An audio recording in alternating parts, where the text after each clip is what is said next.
गाथा 178 जी, हम पेज 206 या 207 पर थे। प्रवचन शुरू नहीं हुआ था अभी।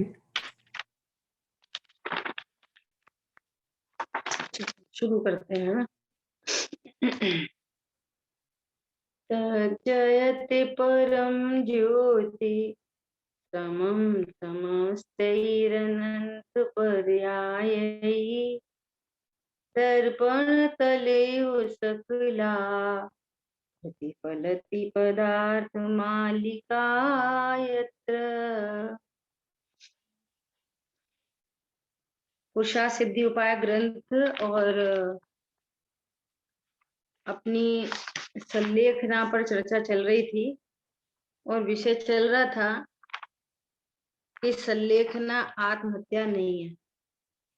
और संलेखना की परिभाषा आचार्य भगवान ने कही कि काया और कषाय को कृश करना अर्थात उनका अभाव होना, उसका नाम संलेखना है। तो वो जो जीव कषाय को क्रश कर रहा है, इसका अर्थ है कि वो अहिंसक है। पर समझ में आया? कषाय हिंसा है और कषाय का अभाव अहिंसा है। तो जिसकी परिणति में अहिंसा चल रही है, ऐसा जीव आत्मघाती कैसे हो सकता है? मतलब लॉजिक है, युक्ति है, न्याय है ना।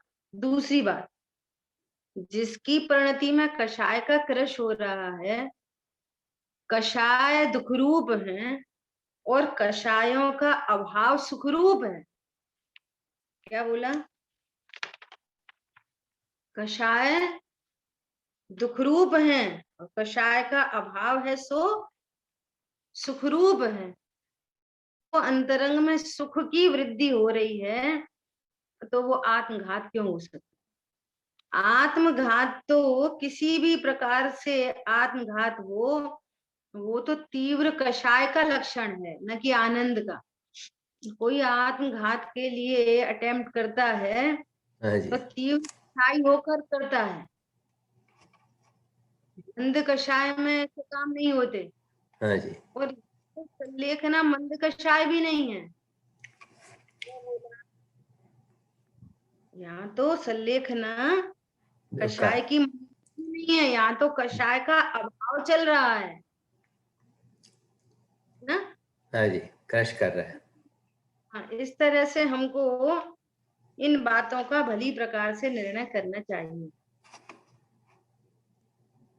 तो वो अपन ये सोचते हैं कि 178 नंबर का जो श्लोक था, बहुत डिटेल में इसकी चर्चा हुई और इस चर्चा के बीच में अपन ने 7 तत्वों के स्वरूप को भी देखा, है ना। और ऐसी आशा करते हैं कि जो हमने 7 तत्वात की चर्चा की तो उसका भली प्रकार से आपको निर्णय हुआ होगा, ज्ञान हुआ होगा। बहुत सुंदर थी चर्चा दीदी। अभी दादा के भी जो समय सार का सार, ये द्रोणगिरी में जो शिविर लगा, गुरुदेव श्री के 100 वर्ष हुए उन्हें, समय सार जी को मिले हुए 100 वर्ष हो गए, है ना। तो वो समय सार जी संप्राप्ति वर्ष मनाया जा रहा है। तो द्रोणगिरी में अभी समय सार विधान आदि की सब प्रोग्राम हुआ और पूरे समय सार पर गोष्ठी रही। और दादा का समय सार के सार पर लगातार 5 दिन प्रवचन चलता रहा, है ना। अभी लाइव प्रवचन, लेटेस्ट प्रवचन चल रहे थे। तो दादा एक ही बात को कह रहे हैं बार बार। क्या बात कह रहे हैं बार बार? कि हमें सविकल्प ज्ञान में यथार्थ वस्तु स्वरूप का निर्णय होना चाहिए। ये शब्द थे बिल्कुल एज इट इज, ऐसे कैसे शब्द थे दादा के। सविकल्प ज्ञान में यथार्थ वस्तु स्वरूप का निर्णय। अब निर्णय पूर्वक अनुभव, समझ आई बात? और वो निर्णय क्या है? वो निर्णय क्या है? कह रहे श्रद्धा, ज्ञान श्रद्धान के बल पर चारित्र के उसके अभाव में क्रम पड़ता है। चारित्र की ओर से देखें तो राग आदि भाव उत्पन्न हो रहे हैं, परंतु ये ज्ञान श्रद्धान के बल पर दो द्रव्यों और नव तत्वों से भिन्नता अपने को जानता है। मैं जीव हूं मतलब अकर्ता हूं, मैं जीव हूं मतलब परिपूर्ण हूं, मैं जीव हूं मतलब शुद्ध हूं, मैं जीव हूं अर्थात निष्क्रिय हूं, मैं जीव हूं अर्थात अविनाशी हूं। ऐसा बराबर से अब जो आपको विकल्प है उसके प्रतिपक्ष में उसका वैसा विशेषण। समझ आ रही बात? हाँ जी। इसका नाम मैंने अपने ज्ञान स्वभाव को जाना, अपने को परिपूर्ण जाना, अपने को अविनाशी जाना। परिपूर्ण जाना तो किसी पर पदार्थ की कांक्षा नहीं, फिर भी विकल्प उत्पन्न हो रहा है पर पदार्थ का, तो ज्ञान श्रद्धान के बल पर परिणति निश्चिंत है। ये इंपॉर्टेंट बात है। क्या बोला? फिर भी पर पदार्थ संबंधी कोई विकल्प है तो ज्ञान श्रद्धान के बल पर परिणति निश्चिंत है कि ये पर पदार्थ मुझे सुखी करने में दुखी करने में समर्थ नहीं है। इस पर पदार्थ से मुझे कोई न लाभ होता है न हानि होती है। आज सुबह चर्चा आई थी, पर पदार्थ मेरा नहीं, नंबर 1। पर पदार्थ का परिणमन मेरे अनुसार नहीं, नंबर 2। और पर पदार्थ से मुझे लाभ हानि नहीं। ये पूरे टोटल पर का, वो पर की पूरी लिस्ट है ना, सारे पर को इन 3 चीजों में भेद करके उनसे ज्ञान हुआ है। कौन कौन पर? वे अन्य छह द्रव्य, वे चेतन अचेतन पदार्थ, शरीर, कर्म, कषाय, एक समय की पर्याय ज्ञान और के पर्याय। हाँ, है ना, ये मैं नहीं, ये मेरे अनुसार परिणमन नहीं। देखो ज्ञान का परिणमन भी मेरे अनुसार नहीं कि कब कौन सा गे बना ले, अपनी चॉइस से कोई गे बन जाए। ज्ञान में जो गे बनने हैं ना, वे भी अनादि अनंत फिक्स हैं। हाँ जी। जब ज्ञान का परिणमन मेरे अनुसार नहीं है तो और पर पदार्थ का परिणमन कौन सा मेरे अनुसार? ये जो 3 सेंटेंसेस है ना, हाँ जी। ये पूरे टोटल पर पे घटित होंगे। क्या 3 सेंटेंस बोले? कौन बोलेगा? पर पदार्थ मेरा नहीं, रिपीट सुनना फिर बोलना, है ना। पर मेरा पदार्थ मेरा नहीं, पर पदार्थ का परिणमन मेरे अनुसार नहीं, और हाँ, मुझे पर पदार्थ से कोई लाभ हानि नहीं। ये अब टोटल टोटल पर पदार्थ इसमें चले गए इधर इस लाइन में। और कौन सा पर पदार्थ की कोई भी हो, भले वो एक समय की जानने की पर्याय कौन है। समझ आ रही बात? मैं एक समय की पर्याय नहीं, मैं जाननहार हूं। ज्ञान का परिणमन मेरे अनुसार नहीं कि किसको ज्ञान में गे बनाऊं। और नंबर 3 पॉइंट कि ज्ञान में कोई भी गे बने उससे मुझे लाभ हानि नहीं। मैं मतलब त्रिकाली ध्रुव भगवान आत्मा, मैं मतलब वो त्रिकाली ध्रुव भगवान आत्मा को किससे लाभ है? ज्ञान में क्या गे बने तो लाभ? मंद कषाय गे बने कि वीतरागता गे बने? करता है कोई किससे नहीं। तो ज्ञान की इतनी नजदीकी, ज्ञान की पर्याय से ऐसा निरपेक्ष तत्व हूं। अब कषाय को लागू करो, है कर्म को लागू करो, शरीर शरीर की क्रिया को लागू करो, फिर चेतन अचेतन पर पदार्थ। ये आपने भेद ज्ञान किया। एक तरफ आत्मा राम, दूसरी तरफ सारा ग्राम। जो मैं हूं तो एक हूँ, अविनाशी हूँ, शुद्ध हूँ, परिपूर्ण हूँ, तो मुझे कोई पर की वांछा नहीं। और जो पर पदार्थ हैं उनका ये स्वरूप है, मुझे उनसे कोई लाभ हानि। समझ आई बात? लोग कषाय मंद रखनी चाहिए कि तीव्र करनी चाहिए? इतना स्वाध्याय पढ़ रहे हैं, सुन रहे हैं, तीव्र कषाय अच्छी बात है? बोलो। उससे मुझे कुछ नहीं लेना देना। वेद ज्ञान में मैं एक पार्टी हूँ और दूसरी पार्टी बाकी सब। ऐसा। अब चरणानियों के उपदेश आएंगे तो वो चरणानियों के उपदेश को जहाँ जैसी योग्यता है, जो प्रयोजन है, उस प्रयोजन को समझना चाहिए। उसमें कोई नकारात्मक नहीं, अरे हम क्या करते हैं, हमसे क्यों कह रहे। वो जो राग उत्पन्न हुआ है, तीव्र कषाय उत्पन्न हुई है, उस तीव्र कषाय के लिए उपदेश है। समझ आ रही बात? तो इस तरह से अपनी अपन ये कहना चाहते हैं कि अपनी चर्चा बहुत डिटेल में हो गई। ये गुरुदेव श्री के इसके ऊपर प्रवचन है ना, मैंने उनको भी एक बार देखा। तो अपना मंतव्य ये है कि अब अपन 179 श्लोक को शुरू करते हैं। ठीक है।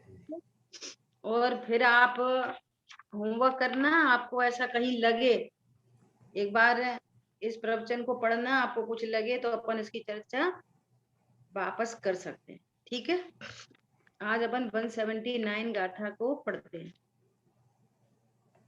श्लोक को पढ़ते हैं। श्लोक है ना, सल्लेखना भी अहिंसा है, वही टॉपिक चला आ रहा है। इससे पहले श्लोक बोला था सल्लेखना आत्मघात नहीं, अब यहाँ पे कह रहे हैं कि सल्लेखना भी अहिंसा है, ऐसा कह रहे हैं। देखो, नित्य यहाँ हिंसा हेतुभूत कषाय होती क्षीण है, इससे अहिंसा सिद्धि हेतु सतत सल्लेख ना कहें। अभी वहां गए थे ना, पेज 243 पर है, 243 पेज, भाग 3, शास्त्रीय उपाय।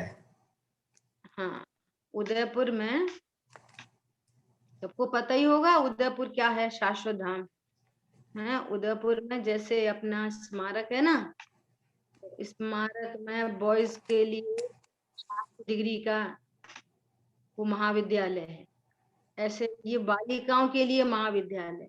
यहाँ पर शास्त्रीय डिग्री कराई जा रही बालिकाओं को। जैसे मंगलायतन है तो यहाँ पर धार्मिक संस्कार दिए जा रहे हैं, ग्रंथ पढ़ाए जा रहे हैं, पर वहाँ यहाँ पर कोई शास्त्रीय डिग्री नहीं है। यहाँ पर है ना, बच्चों को संस्कार दिया जा रहा है, और यहाँ पर भी बहुत ग्रंथ पढ़ाए जा रहे हैं, जो वहां पढ़ाते हैं यहाँ पे भी पढ़ाते हैं। परंतु इन बच्चों को तो बराबर से संस्कृत, अभी जैसे हम लोग 2 दिन वहां रुके तो 2 दिन छात्रा का प्रवचन हुआ, तो छात्रा ने समय सार जी की गाथा, हाँ, पांचवी गाथा पे 2 दिन प्रवचन किए। तो अब वो जो उसको एक्सप्लेन कर रही है ना वो बेटी, तो वो संस्कृत को पढ़ते हुए अर्थ कर रही है। समझ आ रही बात? उनको संस्कृत पढ़ाई जाती है, वो संस्कृत प्राकृत ऐसा फटाफट बोलते हैं बच्चे,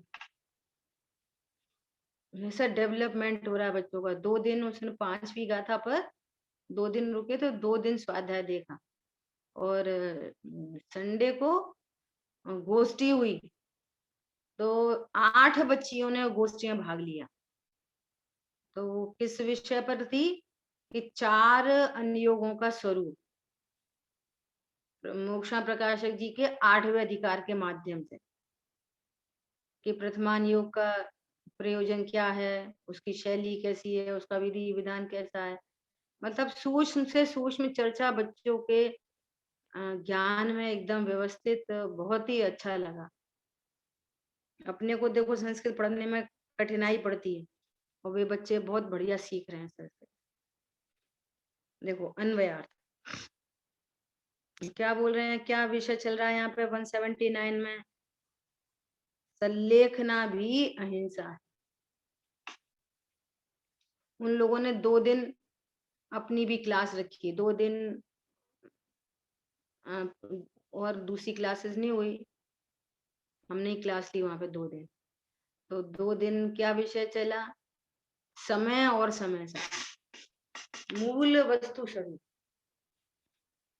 समय अस्ति नास्ति से 2 दिन इतना ही सिलेबस चल पाया क्या? समय अस्ति नास्ति से और समय सार अस्ति नास्ति से पूरा भेद विज्ञान कैसा वस्तु स्वरूप है वो अपने को ख्याल में आए। अपने सबको तैयार है समय समय सार अस्ति नास्ति से? आज आपका होमवर्क है, कल बताना, ठीक है? देखो,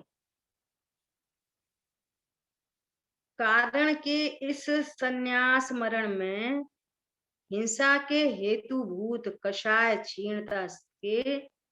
क्षीणता के प्राप्त होते हैं। इस कारण संन्यास को भी आचार्य अहिंसा की सिद्धि के लिए कहते हैं। क्या कह रहे हैं? ये कैसा मरण है? ये संन्यास मरण है ना? हिंसा के हेतुभूत जो कषाय है उसकी क्षीणता होती है। कषायों की अपनी चर्चा हो गई। संलेखना किसे कहना? जहां पर कषाय क्षीण होती जा रही है और कषाय हिंसा है और हिंसा का अभाव होने से संलेखना अहिंसा हो गई। हाँ जी।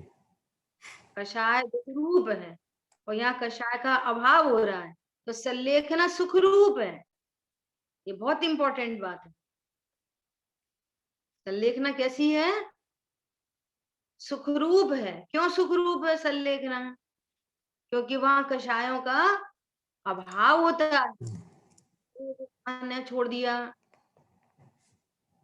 है ना, पहले सॉलिड फूड छोड़ दिया, रोटी छोड़ दी, फिर डाइट पे आ गए, फिर दूध छोड़ दिया, फिर गर्म पानी छोड़ दिया, फिर पानी, फिर ऐसा ऐसा। तो ये सब छोड़ते जा रहे। इसको संलेखना कहते हैं। भैया इस अकेले को संलेखना नहीं कहते। जो राग का अभाव करता है, कषाय है, बाहर में ये सब विधि बनती है परंतु वो भोजन नहीं छोड़ रहा। क्या बोला? कषाय छोड़ रहा है।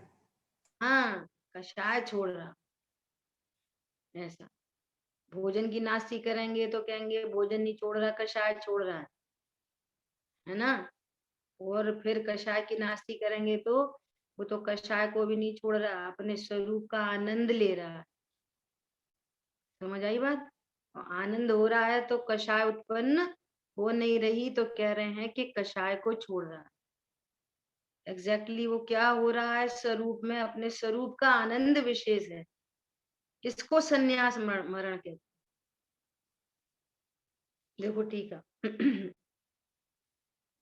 हिंसा के मूल कारण कषाय है। यह संलेखना में क्षीण हो जाते हैं, घट जाते हैं। अतः आचार्य संन्यास को ही अहिंसा की पुष्टि के लिए कहते हैं। हिंसा के मूल कारण कषाय हैं। कषाय क्यों उत्पन्न होती है? कषाय की क्या परिभाषा लिखी है? हिंसा क्यों उत्पन्न होती है? हिंसा की क्या परिभाषा है?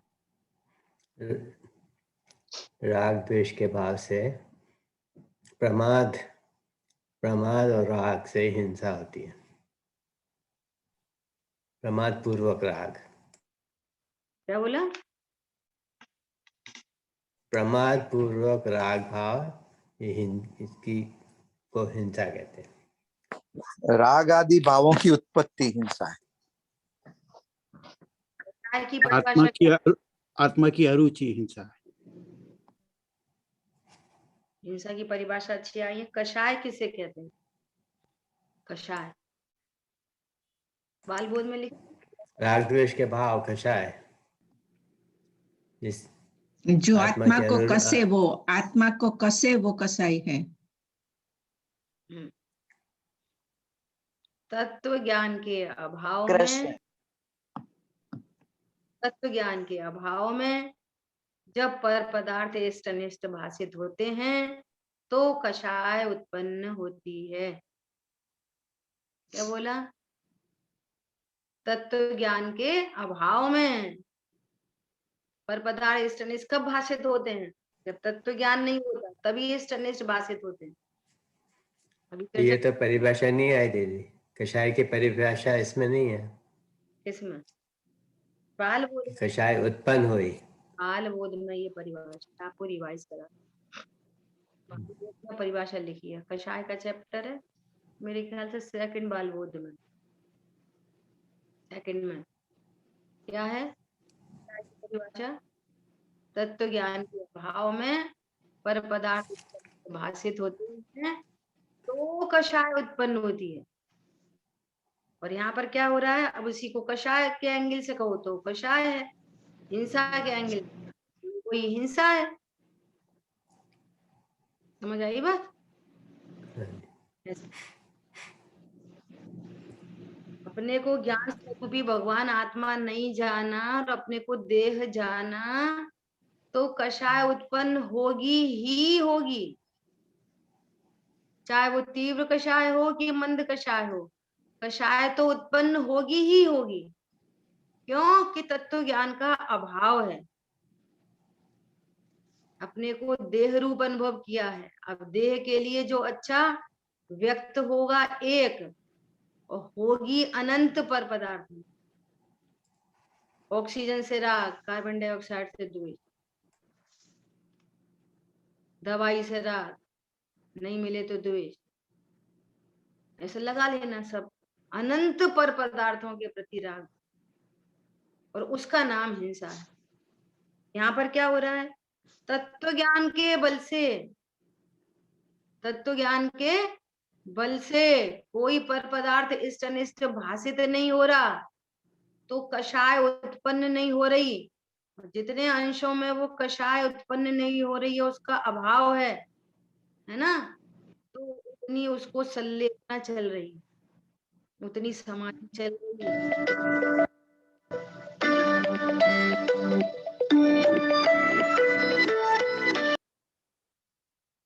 देखो क्या बोल रहे हैं? हिंसा के मूल कारण कषाय है। हिंसा क्यों उत्पन्न हुई? कषाय क्यों उत्पन्न हुई? तत्व ज्ञान के अभाव में कषाय उत्पन्न हुई है, और तत्व ज्ञान है तो कषाय उत्पन्न नहीं होती, हिंसा उत्पन्न नहीं होती। यह इस संलेखना में क्षीण हो जाते हैं, घट जाते हैं।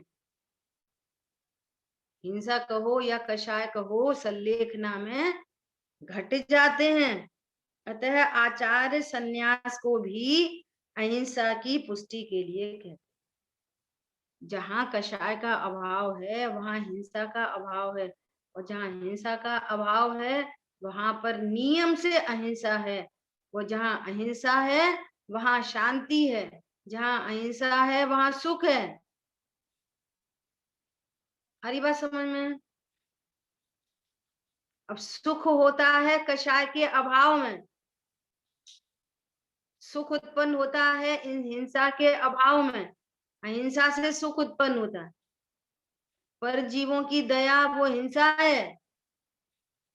क्या बोला? पर जीवों की दया वो हिंसा है। स्वभाव के आश्रय से न किसी को मारने का भाव उत्पन्न हुआ, न बचाने का भाव उत्पन्न हुआ, इसका नाम अहिंसा है, और ये सुखरूप है। ये कैसी है अहिंसा? सुखरूप है। तीव्र राग तो उत्पन्न हुआ नहीं, तीव्र हिंसा तो उत्पन्न नहीं हुई, मंद हिंसा भी उत्पन्न नहीं हुई। हिंसा मात्र का अभाव होने से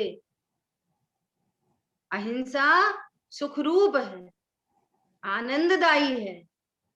ये इस अहिंसा में पर की कोई अपेक्षा नहीं है कि पर को की दया पाले तब अहिंसा होगी। स्व की दया पाली है, अहिंसा उत्पन्न हो गई। क्या बोला?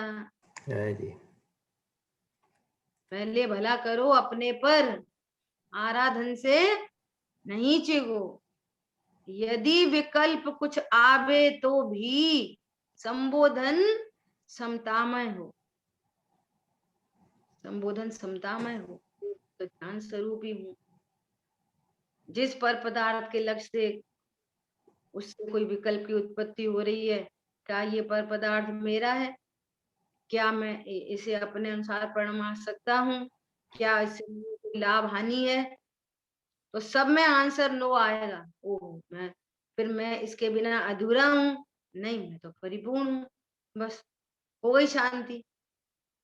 अब कोई कषाय उत्पन्न नहीं हो रही, हिंसा उत्पन्न नहीं हो रही, अहिंसा उत्पन्न हो रही है, आनंद उत्पन्न हो रहा है। इसको आचार्य भगवान संलेखना कहते हैं।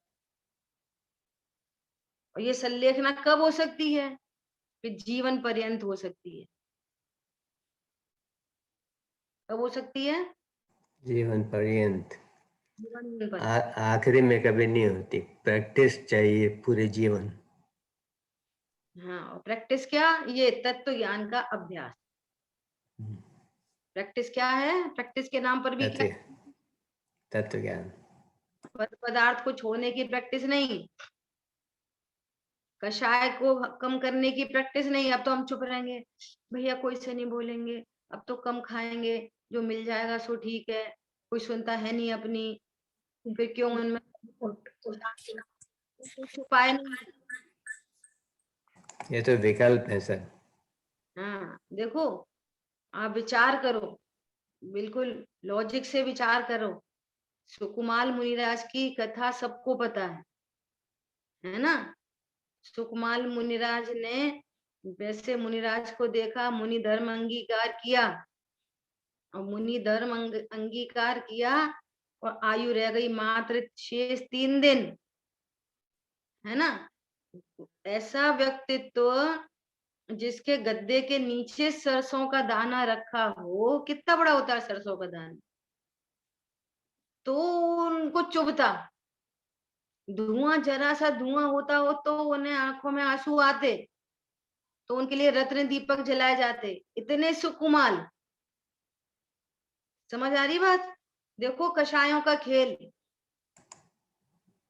ऐसा देह के प्रति आसक्ति कि जरा सा सहन नहीं हो, और कषायों के अभाव होने पर देखो वही देह, वैसा का वही, वैसा का वैसा देह, और कषायों का अभाव, अनंतानुबंधी, अप्रत्याख्यान, प्रत्याख्यान, 3 कषाय चौकड़ी के अभाव होने पर देह से अत्यंत विरक्ति, क्योंकि दुख का कारण कषाय है। अब श्यालिनी पैर में भक्षण कर रही है और दुख की उत्पत्ति नहीं हो रही। विचार करो, कहाँ सरसों का दाना चुभता था, और एकदम न्यू, बिल्कुल नए सुकुमाल, बिल्कुल नए बने हुए मुनिराज, तो कितना अभ्यास किया नंगे पैर चलने का, कितना अभ्यास किया भूखे प्यासे रहने का। बोलो, सब परिणति स्वभाव का जाना है। हुई, 3 कषाय चौकड़ी का अभाव हुआ, और बोलो कैसी शांति धारा चल रही है कि बाहर देह में देह का भक्षण हो रहा है, और यहाँ मैं तो ज्ञान स्वरूपी। तो अभ्यास के नाम पर भी क्या अभ्यास? जब तक सम्यक की प्राप्ति नहीं हो तब तक क्या अभ्यास? रूडमल जी कह रहे हैं कि तत्व विचार वाला सम्यक का अधिकारी है। तत्व विचार वाला अभ्यास करना है, तो किसका अभ्यास करना है? तत्व ज्ञान का। तत्वार्थ का अभ्यास करना है, जो अपनी चर्चा चल गई पिछले हफ्ते पूरा। मैं कौन सा तत्वार्थ हूँ, मेरे में क्या अच्छा बुरा होता है, जो कुछ झलकता ज्ञान में वो गे नहीं, बस ज्ञान है, नहीं गे कृत किंचित अशुद्धि है ज्ञान। ये तत्व अभ्यास, इस पूर्वक पर पदार्थ इष्टनिष्ट भाषित नहीं होते, और शांति धारा चलती है, और वो शांति धारा की वृद्धि होती है, वो स्वयमेव हो रही है, कार्यक्रम चल रहा है। आई बात समझ में? आचार संन्यास को भी अहिंसा की पुष्टि के लिए, इस संन्यास में कषाय क्षीण होते हैं। इस संन्यास में कषाय की परिभाषा क्यों ली? तत्व ज्ञान के बल पर पदार्थ इष्टनिष्ट भाषित नहीं होते, तो कषाय उत्पन्न नहीं होती, अनंतानुबंधी मिटती है, अप्रत्याख्यान मिटती है, प्रत्याख्यान मिटती है, संतुलन मिटती है, सर्व कषाय मिट जाती है, और सर्व कषायों से रहित वो अरहंत सिद्ध अवस्था प्राप्त होती है। वो एक ही उपाय है कषाय के अभाव का। चाहते हैं जिनवर कथित तत्व अभ्यास करिए। अभ्यास करना है तो किसका अभ्यास करना है? चरणानियों की शैली में ऐसा कहा जाता है, क्या भैया रस परित्याग करो, इसका अभ्यास करो। कभी ऐसा होगा नमक कम हो, कभी नमक ज्यादा हो, चीनी मिले नहीं मिले, आपको रस परित्याग का अभ्यास होगा तो वहां कषाय उत्पन्न नहीं होगी। इस चरणानियों की शैली है, समझ आ रही बात? लेकिन आपने सचमुच में ऐसा अभ्यास कर लिया और अपने को ज्ञान स्वरूपी भगवान आत्मा जाना नहीं। पहले पर पदार्थ इष्ट अनिष्ट भाषित हो रहे थे, ध्यान से सुनना जरा। फिर तीव्र कषाय मंद कषाय इष्ट अनिष्ट भाषित होने लगे। क्या बोला? पहले पर पदार्थ इष्ट अनिष्ट भाषित होते। देखो राग देश सुनना बहुत इंपॉर्टेंट पॉइंट है, बहुत इंपॉर्टेंट पॉइंट है, बहुत ध्यान से। जो जीव वस्तु स्वरूप से अत्यंत दूर हैं, वे तो पाप परिणाम को ही इष्ट समझते हैं। खाओ पियो मौज करो, मजे करो बस। अरे भैया पूजा पाठ करो थोड़ा, कोई अन्य मती भी, अरे ये पूजा वगैरह तो सब बड़े क्या तुम, तो उनके लिए पाप परिणाम इष्ट है, पाप सामग्री इष्ट है। क्या बोला? हाँ जी। सीधा खाना पीना कुछ भी, अरे तुम ये नहीं खाते, वो नहीं करते। अरे अब तक तो ये सब बाहर का कल्चर, सब कहते थे ये बाहर का कल्चर है, बाहर का कल्चर है। अब इंडिया में भी थोड़ी कुछ कमी पड़ रही है। क्या करते? तो उसकी बेटी बता रही, नानी लड़कियां क्या क्या करती हैं। हम तो सुन के ही हैरान हो गए, हम तो पहली बार सुना। लड़कियां स्मोकिंग और जाने क्या क्या, पता नहीं, सब बता। विचार करो, तत्व ज्ञान के अभाव में जीव ऐसे ही दुखी होते, तो उनको पाप इष्ट लगता है, पाप सामग्री इष्ट लगती है, जो अहितकारी सामग्री है वो इष्ट लगती है। अब देखो, जिनकी थोड़ी भली होनार हो, अभी लौकिक पारलौकिक नहीं, लौकिक, उनको पाप भाव और पाप सामग्री अनिष्ट भाषित होती है। और भैया अपन जैन कुल में जन्मा हुए ना, तो रात्रि भोजन नहीं करना, देव दर्शन करना, ये इष्ट भाषित होते हैं। और माँ बाप भाई बहन समाज के लोग भी ऐसी प्रेरणा करते हैं कि बेटा अपन ऐसा नहीं खा, वो सब बात बता रही, बेटा अपन को नहीं ऐसा कुछ करना, कभी छुपा के काम नहीं करना, कोई गलती भी हो जाए तो मम्मी को बताना। तो पाप सामग्री और पाप भाव अनिष्ट हैं, और पुण्य सामग्री और पुण्य भाव इष्ट हैं। वो भी गलती है। हाँ जी। हाँ, अब तीसरे पॉइंट पे आए। अब यहाँ तत्व ज्ञान करने लगे, थोड़ा जिनवाणी पढ़ने लगे थोड़ा। तो यहाँ पर क्या कहने लगे? पाप पुण्य दोनों ही बंदे के कारण हैं, वे हे हैं, वे अनिष्ट हैं, और वीतरागता इष्ट है। परिग्रह दुख रूप है, और परिग्रह का अभाव, परिग्रह के नाम पर मूर्छा नहीं दिख रही, परिग्रह के नाम पर वे अचेतन पदार्थ दिखाई दे रहे। चेतन पदार्थ भी दिखे तो बहुत बड़ी बड़ी बात समझ में। परिग्रह अचेतन धन सामग्री आदि आदि, कपड़ा पैसा,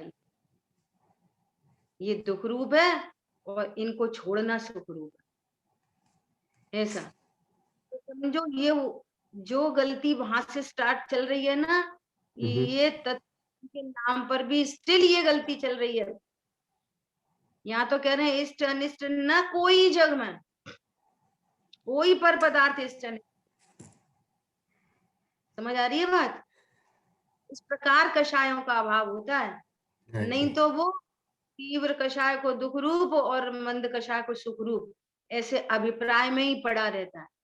हाँ जी, मिथ्यात्व। मैं ज्ञान स्वरूप हूं और मेरे ज्ञान के लिए क्या अच्छा और क्या बुरा, एक बात। नंबर दूसरी बात, उसको ऐसा भाषित होता है कि हम चॉइस से पाप भाव कर सकते, चॉइस से पाप का त्याग कर सकते। उधर विकल्प आता है ना, नहीं नहीं अपन अपन छना पानी नहीं पिएंगे, छान के पानी पिएंगे। अब उसको ऐसा बुद्धि से ऐसा लगता है कि मैंने उस परिणाम को रोका और मैंने ये परिणाम किया है और स्वरूप ऐसा है वो क्रमबद्ध में आ गया है। तुम उस परिणाम के कर्ता हो कि ज्ञाता मात्र हो? ज्ञाता मात्र। अरे वो हमने गलती से पानी अनछना इस्तेमाल हो गया, नहीं अब तो हम छान के इस्तेमाल करते। और फिर अपनी आत्म प्रशंसा, हमने तो अनछना पानी बिल्कुल इस्तेमाल ही नहीं करते, हम तो रात्रि भोजन करते ही नहीं। भैया तुम्हारा क्या स्वरूप है, एक बार ऐसा तो जानो कि ये अशुद्ध भोजन तो छोड़ो, शुद्ध भोजन भी मेरे द्रव गुण पर्याय में प्रवेश नहीं किया कभी। यारी अनहारी। ना हरि स्वरूप है मेरा। हमारी बात समझ में, ये है संलेखना की तैयारी, ये तत्व ज्ञान संलेखना की तैयारी है। यदि यहाँ तक आकर भी पर्याय मात्र में इष्ट अनिष्ट की कल्पना है तो वो उतनी बड़ी भूल है जैसे पाप पुण्य की सामग्री की भूल है। वो भी अपने को ज्ञान स्वरूप ही नहीं जान रहा, उसके वो संयोग है। यहाँ पर भी देवशाह गुरु के संयोग है, हम भी अपने को ज्ञान स्वरूपी आत्मा नहीं जान रहे, तो एक ही बराबर की गलती है। उच्चरणानियों की शैली में, लौकिक शैली में कहा जाएगा कि वो लोग ऐसे खराब हैं और हम अच्छे। अपने को आत्मा जाने बिना किसी का उद्धार नहीं हो सकता। पंडित साहब बोलते हैं कषाय से छोड़ता है, कषाय को नहीं छोड़ता। टोडोमल ने लिखा है कि अभिप्राय में राग द्वेष बसे ही रहते हैं। बोलो केवल ज्ञान अच्छा है कि मति शुद्ध ज्ञान अच्छा है? बोलो। दोनों ही अच्छे नहीं हैं, दोनों ही जान बस हैं बस। अच्छे नहीं है अर्थ कि केवल ज्ञान वो एक पूर्ण शुद्ध पर्याय है, मति शुद्ध ज्ञान अपूर्ण शुद्ध पर्याय है। मैं तो ज्ञायक हूं, क्या बोला? तो केवल ज्ञान से राग नहीं, मति शुद्ध ज्ञान से द्वेष नहीं। वो केवल ज्ञान प्रकट होने की शक्ति, केवल ज्ञान प्रकट होने की शक्ति कौन किस में है? बोलो। मेरे स्वरूप में है, मेरे में भी पर्टिकुलर किस पॉइंट पे है केवल ज्ञान प्रकट होने की शक्ति? पर्टिकुलर किस स्थान पर है? बोलो। ज्ञान गुण में है। ज्ञान गुण है जिसमें से पर्याय उत्पन्न हो रही है केवल ज्ञान, वही ज्ञान गुण है जिसमें से अभी पर्याय उत्पन्न हो रही है मति शुद्ध ज्ञान। तो मैं शक्तिमान पदार्थ हूं, अभी मति शुद्ध ज्ञान उत्पन्न हो रही है। मैं अवधि ज्ञान प्रकट हो नहीं हो, नहीं हो माने पर्याय हो नहीं हो, केवल ज्ञान प्रकट हो जाए इस स्वभाव के लक्ष्य से। आरी बात समझ में? ऐसा ये कह रहे हैं इस संन्यास में कषाय क्षीण होते हैं। कषाय क्षीण होने का अर्थ क्या है, इसलिए बात चल रही है अपनी लगातार कि कोई पर पदार्थ इष्ट अनिष्ट भाषित नहीं होता तो कषाय क्षीण होती है, और कोई भी पर पदार्थ इष्ट अनिष्ट भाषित हो रहा है तो कषाय क्षीण नहीं हो सकती, भले ही व्यक्त न दिखाई दे। आरी बात समझ में? कोई भी पाप परिणाम उत्पन्न हो रहा है, कोई भी पाप सामग्री संयोग में बन रही है, वो कुछ भी चॉइस से नहीं, जो उद्याधीन व्यवस्था है, जिन परमाणुओं का संयोग होना है, जिन परिणामों का संयोग होना है, वे संयोग में आ रहे हैं, परंतु मैं असंयोगी तत्व हूं, मैं परिपूर्ण तत्व हूं। अनटच, इफेक्टलेस, फुल्ली सेफ हूँ, वो नहीं हूँ, उनका कर्ता नहीं हूँ, उनका भोक्ता नहीं हूँ, उनसे निरपेक्ष शुद्ध हूँ। इसका अर्थ है कि हमने स्वार्थ को जाना है। गायक तो गायक ही रहता, ऐसा होने योग्य परिणाम होते हैं, होने योग्य सामग्री का संयोग होता है।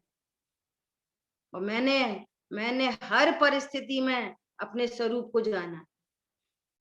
अभी चर्चा चली थी गोष्ठी में, ज्ञानी के भोग निर्जरा के कारण है।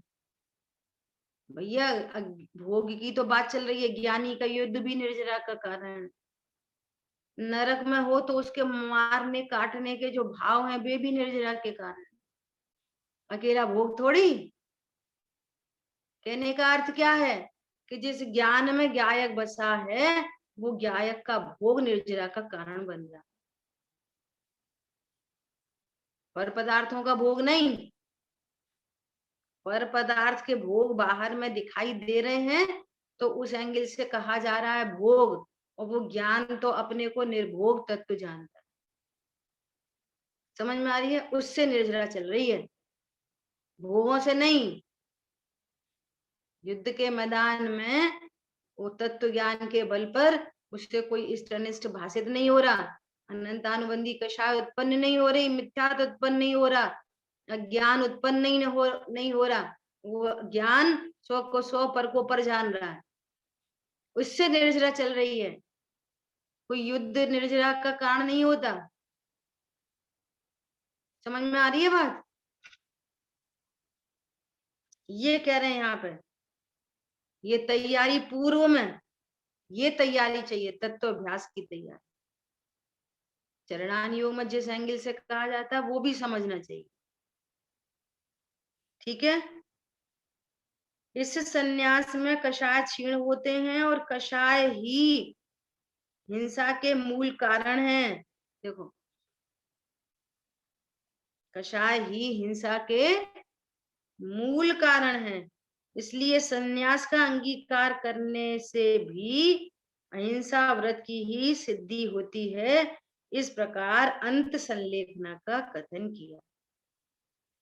अपना पूर्व से विषय क्या चल रहा था कि अणुव्रतों की चर्चा चल रही थी। 5 अणुव्रत, 3 गुण व्रत, 4 शिक्षा व्रत। तो वो अणुव्रत,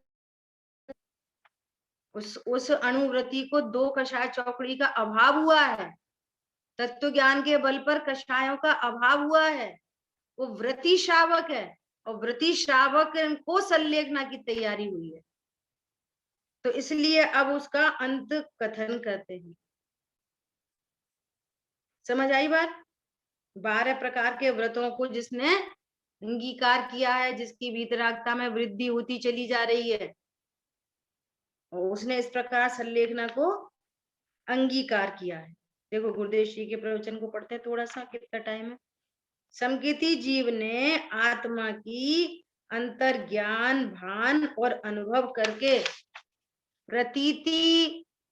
प्रतीति की है, वह सम्यक दर्शन भी एक अहिंसा है। बहुत चर्चा चलती है ये, अब आपकी कितनी तैयारी है आप विचार करो। हमको अहिंसा के नाम पर अकेले चारित्र गुण की शुद्ध पर्याय दिखाई देती है। ऐसे संवर के नाम पर, संवर मतलब वीतरागता, संवर मतलब किसी भी पर्याय की एक देश शुद्ध, किसी भी गुण की एक देश शुद्ध पर्याय का नाम संवर है। वहां ज्ञान में प्रकट हुई है वो संवर है, श्रद्धा में जो शुद्धता प्रकट हुई है वो संवर है, तो चारित्र की जो परिणति में शुद्धता प्रकट हुई है वो संवर है। इसी एंगल से आज यहाँ पे गुरुदेव श्री कह रहे हैं सम्यक दर्शन भी एक अहिंसा है। हमारी बात समझ, हेतु समझ में आ रहा है? हिंसा मतलब हिंसा की उत्पत्ति नहीं होना, वो अहिंसा। तो यहाँ पे कह रहे हैं मिथ्यात्व की उत्पत्ति नहीं होना, वो भी अहिंसा। अज्ञान की उत्पत्ति नहीं होना, वो भी अहिंसा है, क्योंकि चारित्र में जो हिंसा उत्पन्न हो रही है उसका मूल कारण तो अज्ञान मोह ही है। समझ आई बात? मिथ्या दर्शन वो बड़ी हिंसा है, सबसे बड़ी हिंसा वही है। समय अपना हुआ है, शेष चर्चा अपन आगे करेंगे। ठीक है दीदी। वाणी के ज्ञान से सूझे लोकालोक, वाणी मस्तक नमो सदा दे दो। द्वाशांग जिनवाणी माता की जय। जय हो। इंद्र सभी को